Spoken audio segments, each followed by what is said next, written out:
Innallaha wa malaikatahu yusholluna 'alan nabi. Jadi sebelum ada salatnya kita, Allah sudah salawat kepada Nabi. Sebelum ada zikir, baca Quran, ngaji kita, belum ada thariqat kita, belum ada mazhab kita, belum ada manhaj kita, belum ada, Allah sudah bersalawat. Maka ciri-ciri musuh Allah, dia benci orang salawat. Meskipun sorbannya 7 kali lilit, meskipun jenggotnya sepanjang tali apa? Tali rapia. Nggak ngaruh ya? Tidak ngaruh, tidak berpengaruh. Bapak Ibu yang melakukan Allah, karena salawat itu adalah fiilnya Allah. Salawat itu apa? Apa arti fiil? Kerjanya Allah. Dengan salawat itulah Allah menciptakan. Salawat itu artinya cinta dan kasih sayang. Maka kalau kita salawat, Allahumma salli ala Sayyidina Muhammad, apa artinya? Ya Allah, sampaikan cinta, salam, kasih sayang kepada baginda Nabi Muhammad. Jadi salawat itu jangan pakai terjemahan biasa. Ya Allah beri salawat ke Nabi Muhammad. Itu bukan memaknai, itu namanya translate, menterjemah. Bersalawatlah dengan rasa. Bersalawat dengan rasa. Kita mengatakan, Ya Allah, baligh salami wa salati ala Sayyidina Rasulullah. Sampaikan salamku, rinduku, cintaku kepada Rasulullah sallallahu alaihi wasallam. Assalamualaikum warahmatullahi wabarakatuh.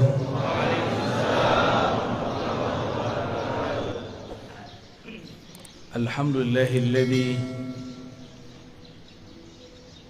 بنعمته تتم الصالحات والحمد لله عدد ما خلق في السماء والحمد لله عدد ما خلق في الأرض والحمد لله عدد ما بين ذلك والحمد لله عدد ما هو خالق. أشهد أن لا إله إلا الله وأشهد أن محمدا عبده ورسوله. اللهم صل وسلم وبارك على سيدنا محمد وعلى آله وأصحابه ولبيته والمهدي خليفته وسلم. Ibu Bupati dan Bapak Wakil yang dimuliakan Allah, betapa senangnya kita umaranya ikut ngaji. Alhamdulillah. Kalau kata pengantar cukup wakil atau sekdanya, tapi kalau ngaji langsung orangnya. Alhamdulillah. Bapak Ketua Pengurus MUI, Ketua Takmir, para ulama dan jamaah yang dimuliakan Allah. Tidak mudah bangun sebelum subuh ya. Karena tidak mudah jika dipikirkan pakai akal. Karena bangun waktu subuh, sebelum subuh itu bukan urusan kita. Itu urusan Allah. Oleh karena itu, sebelum tidur minta izinlah kepada yang menghidupkan, yang mematikan. Bismikallahumma ahya wa amut, atau amutu wa ahya, sama. Ya Allah, izinkan aku tidur dan hidup kembali. Kalaupun bangun dalam nama Allah, maka kita bangun mengatakan alhamdulillahilladzi ahyana. Terima kasih yang telah mengembalikan hidup kami ya Allah. Hidup kalau tidak tambah taat dan ma'rifat, percuma hidup. Lebih baik mati. Tapi jika ada ketaatan, ada kemakrifatan dalam hidup, fal hayatu aula, maka hidup lebih baik. Maka ketika ada seseorang mengeluhkan sakitnya dan dia mengatakan, mati sajalah aku, apa kata Nabi? La tas'alul maut, la tatamannawul mauta. Jangan pernah berangan-angan pengen mati. Sakit badanku, iya sakit, tapi jangan pernah minta mati. Karena jika engkau mati, inqata'al amal, engkau tidak dapat lagi beramal. Ya, engkau tidak dapat lagi beramal. Dan ingat, orang kalau sudah mati, dia harus tetap menyempurnakan ruhaninya. Tapi di alam sana sangat lama dan panjang sekali. Maka mumpung masih di dunia, jauh pun kita kejar, susah pun kita cari. Yang penting mengenal Allah dapat dicapai di bumi, supaya jadi bekal masuk ke alam yang lain. Bapak Ibu yang melekat Allah, kalau pernah keluar negeri atau keluar kota, kalau kita tamu dari yang punya kota, kita disambut. Tidak perlu diperiksa, benar gak? Cukup ditandai, oh si anu orangnya. Tapi kalau kita tidak kenal dengan yang punya kota, maka kita diperiksa. Alam ini dicipta karena Allah cinta kepada baginda Rasul sallallahu alaihi wasallam. Jika seseorang kenal Allah, kenal Rasulullah, maka dia masuk ke alam ini hormat kepadanya. Dia masuk ke alam barzakh, yang jaga alam barzakh pun respect kepadanya. Jika dia masuk padang mahsyar, maka yang di padang mahsyar pun melindunginya. Kita mau datang ke satu tempat, kenal penguasanya, dijaga tidak? Dijaga. Yang jadi raja pemimpin di alam semesta, itulah baginda Rasul sallallahu alaihi wasallam. Beliau bergelar Sayyidul Alamin, penghulu alam semesta. Apabila saya kenal Rasulullah sallallahu alaihi wasallam, maka ketika di alam barzakh Rasulullah lah yang menyambut. Tapi kalau kenalnya baru imam, lumayan. Imam itu nanti yang akan sambut. Kalau kenal Allah, pasti kenal Rasulullah. Tidak ada orang kenal Allah kecuali lewat pintu Rasulullah. Maka ma'rifat mengenal ada dua jalur. Ada ma'rifat Muhammadi, mengenal dengan jalur Nabi Muhammad. Ada ma'rifat Azaziliyah, Iblisiyah. Ada mengenal jalur iblis.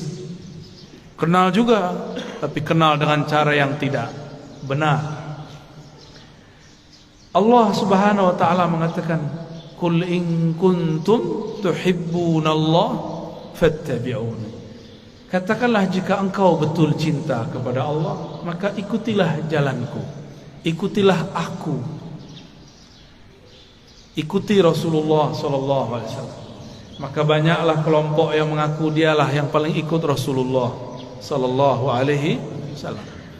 Yang diikut bukan model baju, yang diikut akhlak yang punya baju. Kalau model baju berubah-ubah per zaman. Ini bajunya kurang sunnah nih sebagiannya. Rasulullah itu suka pakai baju impor. Percaya tak? Baca Sahih Bukhari. Rasulullah selalu pakai baju dari luar negeri. Dari Bahrain, beliau tinggal di Madinah. Dari Persia, dari Romawi, dari Yaman, dari Mesir, dari Syam. Selalu memakai pakaian dari luar. Ada yang beliau beli, ada yang dibelikan. Tapi lebih banyak dibelikan orang, ya. Karena setiap kali ada orang datang, kasih beliau sallallahu alaihi wasallam hadiah. Bahkan dalam hadis yang sangat masyhur, ada seseorang memberi hadiah kepada Nabi sallallahu alaihi wasallam. Baru saja dipakai, tiba-tiba ada yang angkat tangan, "Wahai Rasulullah, demi Allah, berilah aku jubah yang engkau pakai." Hadis riwayat Imam Muslim. Rasulullah tolak. Rasulullah itu Abul Arwah, Abul Alamin, bapaknya alam semesta. Karena beliaulah alam ini Allah cipta. Maka jika ada anak-anaknya minta, tidak mungkin beliau tolak. Bukan saja manusia, semua yang di alam ini meminta, pasti beliau terima. Maka beliau mengatakan, baik, diamlah sebentar, biar aku pakai dulu, biar senang dulu yang memberi. Kira-kira begitu kalau dia maknai. Nabi mengatakan, diam sejenak, aku pakai dulu. Dipakai sebentar, berpindahlah keharuman beliau sebagian kepada jubah itu. baru beliau memberikan kepada orang itu. Tapi setelah itu ribut, sahabat-sahabat marah kepada yang meminta. Tapi apa kata yang meminta? Tahukah kalian untuk apa aku meminta ini? Aku meminta jubah Rasulullah untuk menjadi kain kafanku jika aku masuk kubur. Jadi beliau ingin dapat bau Rasulullah sallallahu alaihi wasallam. Keharuman Nabi tercium sampai ke langit. Beliau baru lahir disambut oleh semua malaikat. Beliau lagi main-main diinteli, disorot oleh malaikat-malaikat. Mereka ingin pastikan, inikah orang yang harum itu? Begitulah kata Jabir ibn Samurah, Anas bin Malik dan sahabat-sahabat yang lain. Tidaklah Nabi melewati satu tempat, melainkan tempat itu ada harum Rasulullah di sana. Ketika Nabi pergi, harumnya masih tersisa. Sallallahu alaihi wasallam.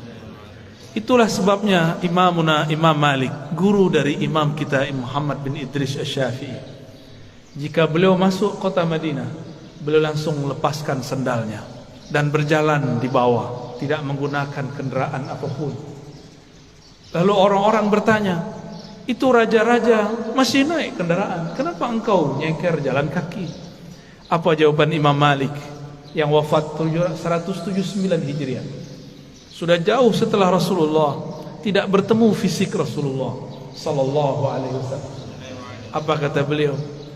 Aku malu di mana ditaruh wajah Malik.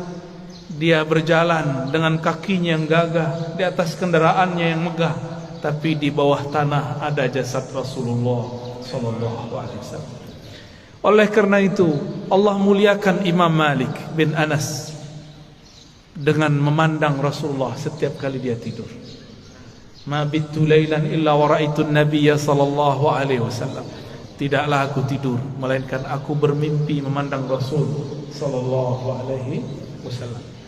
Berdasarkan hadis ini, riwayat-riwayat ini dan kisah Imam Malik, orang-orang semuanya beradab kepada Rasulullah. Satu kali Rasulullah sallallahu alaihi wasallam berganti mimbar. Tadinya bersandar di pohon pelepah atau belahan-belahan pohon kurma. Tiba-tiba ada orang Rum, orang Syam. Mereka baru datang ke Madinah, tapi langsung masuk Islam. Ahli mebel, tahu mebel ya? Dia bisa buat mimbar Rasulullah. Ini termasuk mimbar, ini mimbar namanya. Ini bukan panggung, tapi mimbar cuma kegedean. Ya. Lalu Nabi naiklah ke atas mimbar. Ketika Nabi memulai mau mengajar di atas mimbar, tiba-tiba beliau dan para sahabat mendengarkan suara seperti orang merindu, seperti pengantar dari pembawa acara kita yang sangat merindukan Rasul sallallahu alaihi wasallam. Ternyata suara dilihat tidak ada anak-anak, tidak ada orang-orang, tidak ada siapapun yang menangis. Rasulullah mengerti, maka beliau mengatakan, yang menangis itu pohon kayu yang aku jadikan sandaran. Sekarang aku tinggal karena ada mimbar yang baru. Maka beliau turun sejenak. Itu tiang pohon dielus-elus, hanna hanina. Dia sedang merindu kepada Rasulullah, ditinggal oleh Rasulullah. Maka Nabi ajak dia ngobrol. Kamu pilih bersamaku atau masuk surga? Kalau kita ditanya begitu, maunya apa? Masuk surga. Samalah dengan kayu. Kata si kayu, masuk surga wahai Rasulullah. Ya, tinggian dikit daripada onta ya. Kalau onta datang kepada Rasulullah ngaku masalah perut, punggungnya sakit, ngadu kepada Rasul, mengadukan perasaan perut dan punggungnya yang berat. Lain dengan si pohon, dia mengadukan masalah, ingin selalu jadi sandaran Rasul. Nabi kasih kesempatan, bersamaku atau surga? Jawabannya apa? Ya, kalau si pohon jawabnya apa? Kayu bilangnya apa? surga, karena kayu tidak punya akal. Kalau kayu punya akal, dia akan jawab, bersama engkau wahai Rasulullah. Ya, jadi yang berhati kayu minta surga dia, ya. Berarti di dalam kayu ada ruh yang merindu. Tidak mungkin kayu bisa nangis jika tidak ada ruh di dalamnya. Maka di sini ada ruh. Ada ruh. Di alam semesta ada ruh. Kalau bahasa kawan-kawan ilmu pengetahuan, ada energi. Di alam semesta ini bertebaran energi-energi yang aktif. Elektromagnetik kata orang, dan itu tarik menarik. Apa yang membuat dia paling tertarik? Yaitu sosok baginda Rasul sallallahu alaihi wasallam, atau siapapun yang terhubung kepada Rasulullah sallallahu alaihi wasallam.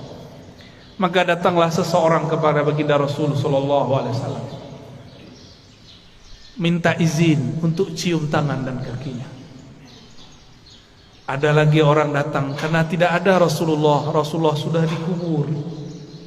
Maka datanglah kepada khadam Rasulullah, pelayan Rasulullah, Sayyidina Anas. Orang ini mengatakan, ya Anas, manakah mata yang dulu mata itu memandang Rasulullah? Izinkan aku mengecup matamu. Ada lagi yang datang kepada Jabir, datang kepada sahabat-sahabat lain, mengatakan, manakah tangan yang dulu tangan engkau pernah bersentuhan dengan tangan Rasulullah sallallahu alaihi wasallam? Izinkan aku mengecupnya, memegangnya. Begitu dulu mereka merindukan Rasulullah sallallahu alaihi wasallam, yang tidak dapat memandang, memegangnya. Maka pandanglah siapa yang pernah memandangnya, sallallahu alaihi wasallam. Tiadalah mukmin memandang Rasul sallallahu alaihi wasallam kecuali bertambah cintanya. Tiadalah kafir memandang Nabi kecuali bertambah kufurnya. Tiadalah munafik memandang Nabi sallallahu alaihi wasallam kecuali bertambah kemunafikannya. Maka memandang Nabi pun bukan tanda orang itu selamat. Dengan apa dia memandang? Abu Jahal pandang Muhammad bin Abdullah atau Muhammad Rasulullah. Siapa yang dipandang oleh Abu Jahal, Abu Lahab? Muhammad bin Muhammad, anak saudaraku. Dia tidak pandang Muhammad Rasulullah sallallahu alaihi wasallam. Satu kali Jabir ibn Samurah diajak jalan-jalan oleh Rasulullah sallallahu alaihi wasallam. Sampailah di satu tempat. Tiba-tiba ada seorang ibu-ibu membawakan anak kecil, mengatakan, wahai Rasulullah, anakku diganggu jin setiap hari. Lalu Nabi cukup pegang dada itu si anak, ditepuk-tepuk. Wahai musuh Allah, keluarlah. Ya aduwallah, ukhruj. Cuma begitu beliau meruqyah, keluar itu setan. Kalau kita sudah baca Al-Baqarah, sudah khatam, enggak keluar-keluar jinnya. Ya, sahih. Belum baca ayat kursi. Apa yang salah? Bukan ayat kursinya kurang sakti, kau kurang yakin. Ya. Itu masalahnya. Rasulullah SAW sumber keyakinan, maka tidak perlu baca-baca. Beliaulah Al-Quran yang berjalan. Ketika Sayyidah Aisyah mengatakan akhlaknya Rasulullah adalah Quran, berarti Rasulullahnya apa? Jika akhlaknya Quran, sifatnya apa? Jika akhlaknya Quran, namanya apa? Jika akhlaknya Quran, zatnya apa? Yang punya akhlak itu dirinya siapa? Tentulah ia hakikat dari Al-Quran itu sendiri. Maka jika Rasulullah meruqyah orang cukup sentuh hilang. Kita sudah hembus 10 kali enggak hilang-hilang, karena merasa pintar, ya? Tidak melalui Rasulullah sallallahu alaihi wasallam. Dulu ada makhluk paling hebat di langit dan kemudian menjadi penguasa surga.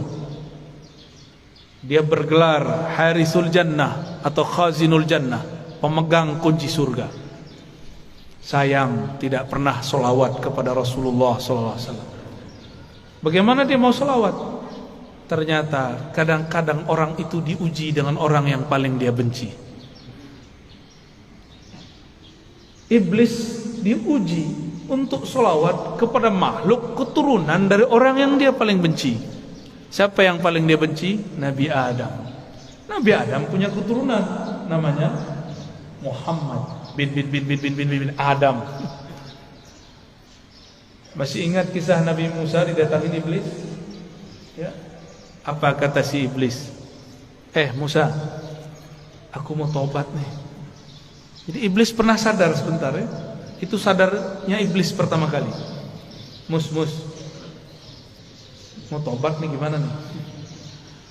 Apa kata Nabi Musa? Oh gampang. Nih saya tunjukin jalannya. Dulu perintah yang disuruh kepada engkau masih berlaku. Apa itu? Sujudlah kepada Adam. Tuh, saya tunjukkan itu kuburnya. Sujudlah kepadanya. Iblis matanya langsung nyala. Dia bentak Nabi Musa.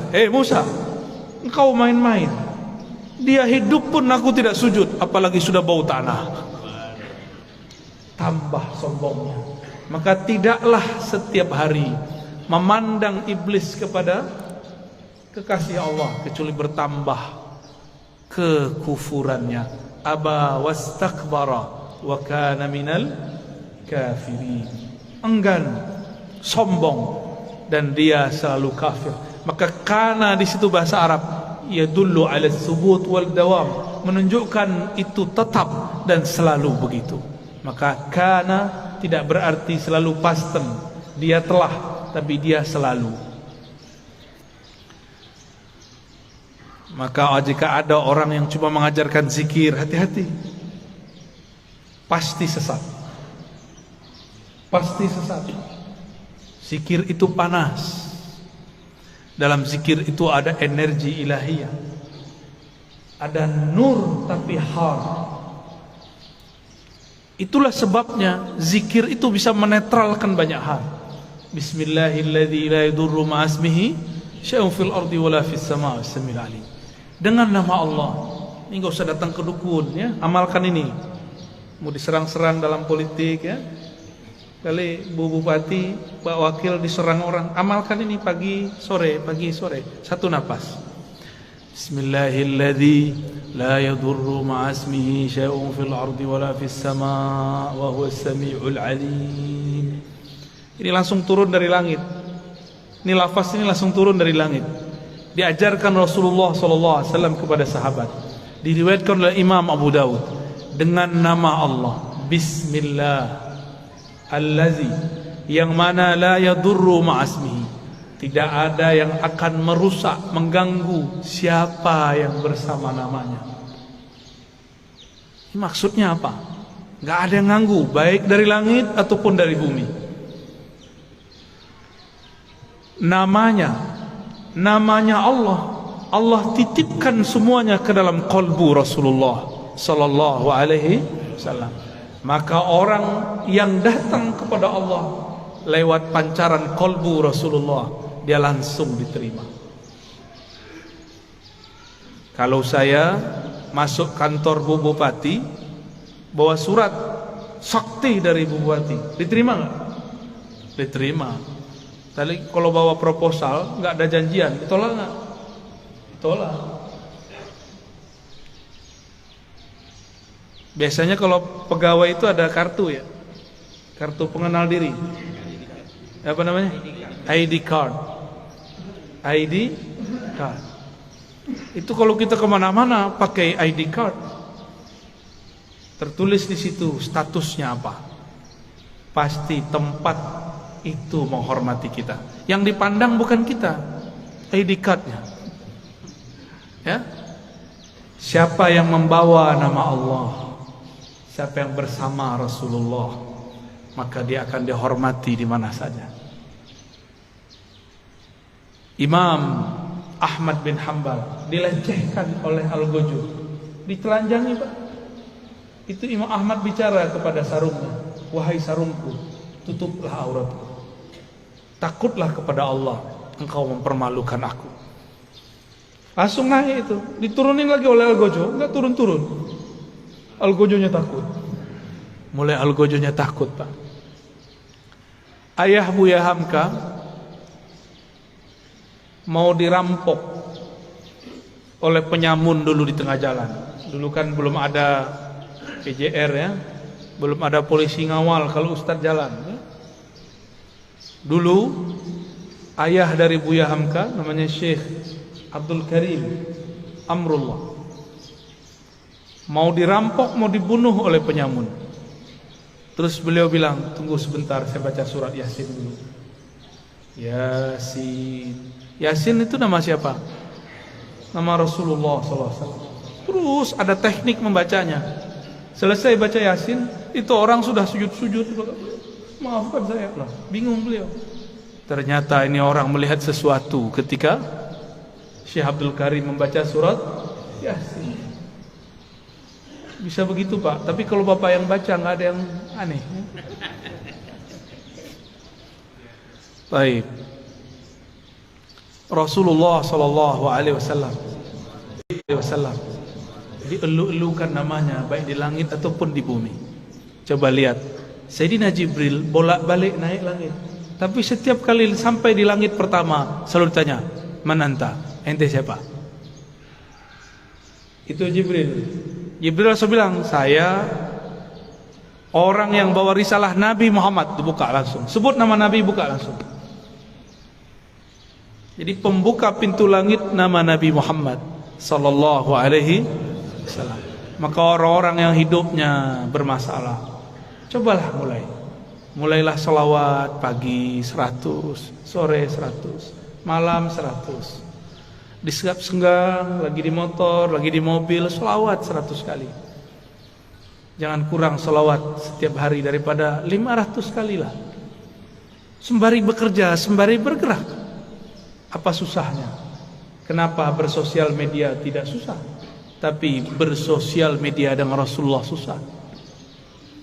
Kenapa kita mau jemput rezeki? Pada rezeki itu ada berkah Nabi Sallallahu Alaihi Wasallam. Rezeki terbesar umat adalah lahirnya Rasulullah Sallallahu Alaihi Wasallam. Suatu kali Uwais Al-Qarni hendak pergi haji. Tiba-tiba ibunya mengatakan, "Wahai Uwais, jika engkau pergi, dengan siapa ibumu?" Kata Uwais, "Baiklah ibunda, tapi tunggu sebentar, aku berikan semua perbekalanku kepada temanku yang sedang merindukan Rasulullah. Tapi dia tidak punya bekal, orang tuanya sudah tidak ada. Dihantarkanlah kepada orang itu. Entah dapat apa rasanya. Orang-orang berangkat, dia tidak bisa berangkat. Teman-temannya Uwais dan teman-temannya semua berangkat, orang ini enggak berangkat. Tiba-tiba Uwais ketuk pintu mengatakan, "Wahai Tuan, wahai sahabatku, ini semua bekalku, aku berikan kepada engkau." Orang ini lagi sujud, ingin berangkat tapi tidak punya uang, ingin berangkat tidak punya kendaraan. Apa yang dia rasakan? Lalu dia bertanya, "Lalu engkau bagaimana wahai Uwais?" "Aku masih punya ibu. Jika rindu Rasul Sallallahu Alaihi Wasallam harus merawat ibu. Orang yang rindu Rasulullah tidak hormat kepada ayah ibunya, batal cintanya. Orang cium tangan guru tapi tidak cium tangan ayah ibunya, batal cium tangannya. Orang yang ziarah ke ulama tapi tidak ziarah ke ayah ibunya, batal cintanya kepada ulama." Betapa aneh sekarang, banyak orang baik ke gurunya tapi membentak ayah ibunya.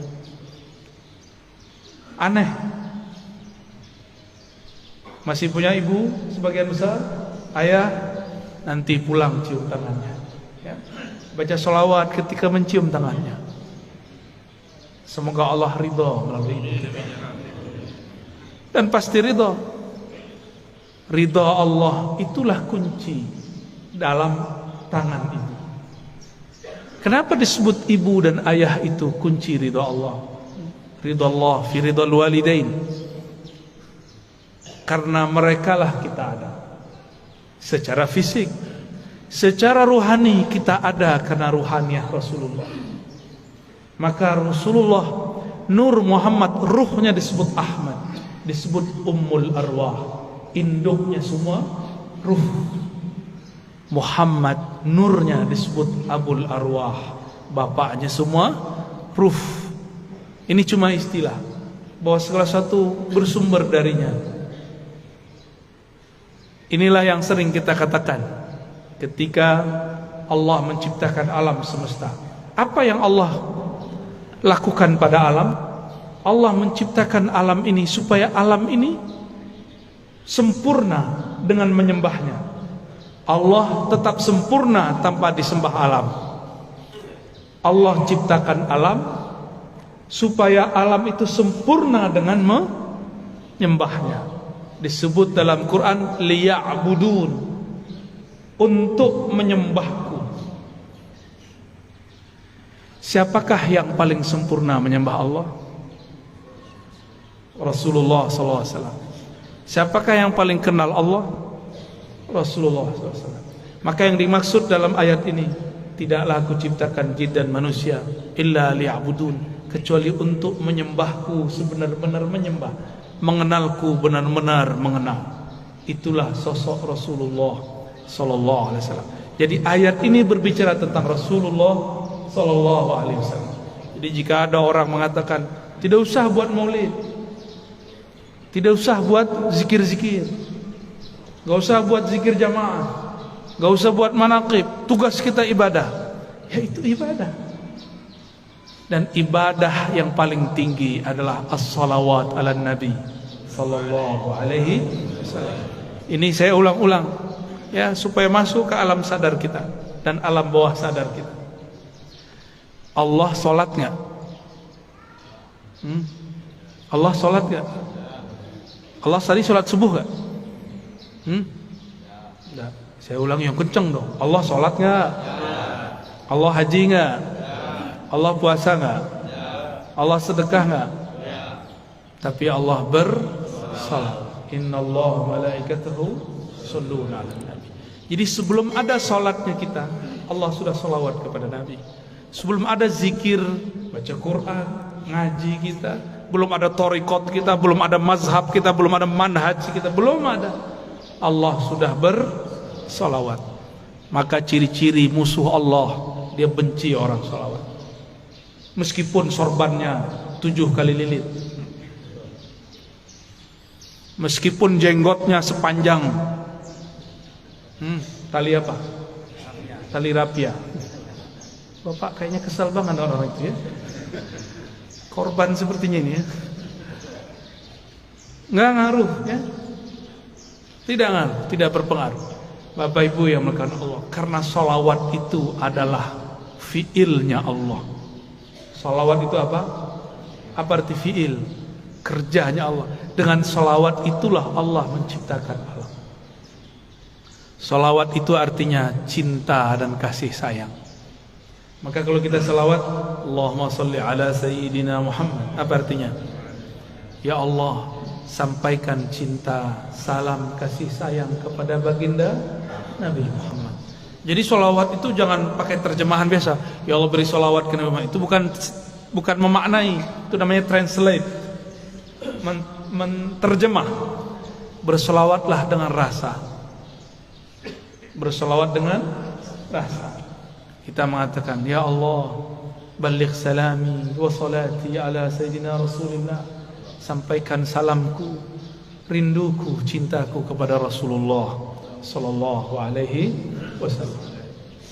Kalau sudah cinta, apapun yang disuruh, yang dimintanya, mau enggak? Dulu kita belum kenal orang, ngasih 500 aja susah.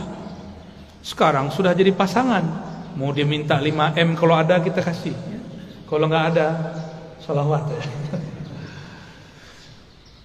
Jamaah subuh yang diberkahi Allah, bahkan subuh ini ada karena salawat kepada Rasulullah sallallahu alaihi wasallam. Was-subhi idza tanaffas. Begitu ayatnya. Demi waktu subuh yang berhembus, yang bernafas. Jika Allah tidak bernafas dengan salawatnya, maka bunyi nafasnya Allah salawat kepada Rasulullah sallallahu alaihi wasallam. maka niatkan hidup ini untuk bersolawat kepada Rasulullah. Inilah yang disebut takhallaqu bi akhlaqillah. Tirulah fiil-fiilnya Allah, tirulah akhlaknya Allah. Allah itu mencipta alam dalam solawatnya karena cinta kepada Rasulnya. Maka beramallah karena cinta, bukan lagi buat maulid, buat manakib karena ada hajat. Pak Kiai, Pak Ustadz, doakan saya bisa beli apa? Beli rumah. Pak Kiai, doakan saya beli mobil. Pak Kiai, samalah kau dengan onta itu ya.